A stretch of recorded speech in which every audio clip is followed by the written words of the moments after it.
Anamaslı Mehmet kardeşim benim bugün misafirim. Biz onu televizyonlarda çok izliyoruz. Hatta bir böyle Aksaray'da bir kuzu emişmesi de Show TV'de izlemiştik. Evet.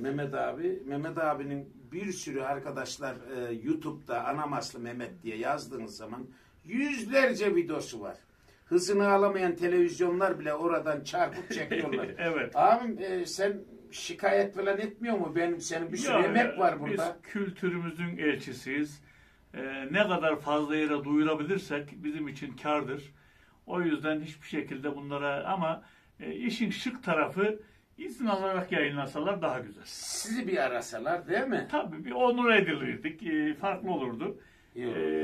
Ama yine de biz hiçbir şekilde ya reklamın iyisi kötüsü olmaz hem olur be.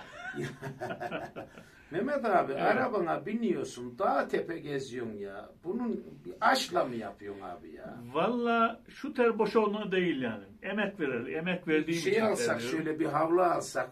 Var mı görevli arkadaşlardan bir havlu rica edelim? Şimdi evet. Abi. Valla abi. Bir aşk mı var abi? Sevda var. Şöyle bir şey. Ben çocukluk yıllarımda Anamas Dağı'nın eteklerinde Beyşehir Kurcova kasabasından doğumluyum.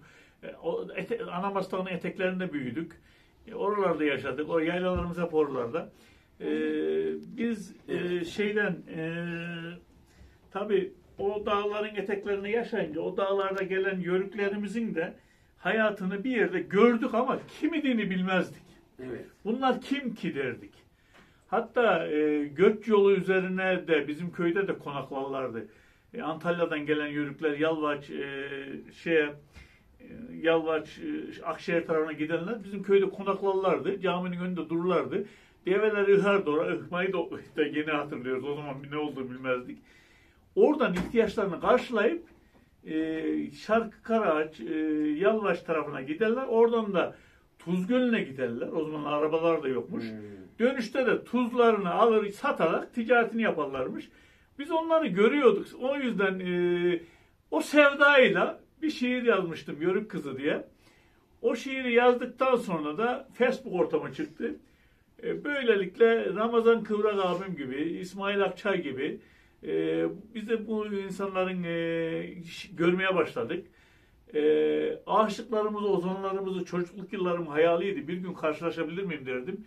Onlarla beraber oldum. Onların videolarını çekme şansına sahip oldum. Ya gönlümde hayal kurarsan o hayale erişiyorsun. Biz hayal kurduk. Hayal kurduk ama o hayale da eriştiniz. Ben herhangi bir yörük otağına, çadırına veyahut da köyüne varsam Anamaslı Mehmet'le aynı yerde mi oturuyorsunuz diye seni soruyorlar. Demek ki iz bırakmışız. Çok güzel. Bunu abi bir aşkla yapıyorsunuz. Evet. Bu videoyu devam edeceğiz. Yayınımıza devam edeceğiz ama bu video şimdilik burada kalsın. Bir türkü okuyalım mı? İyi olur.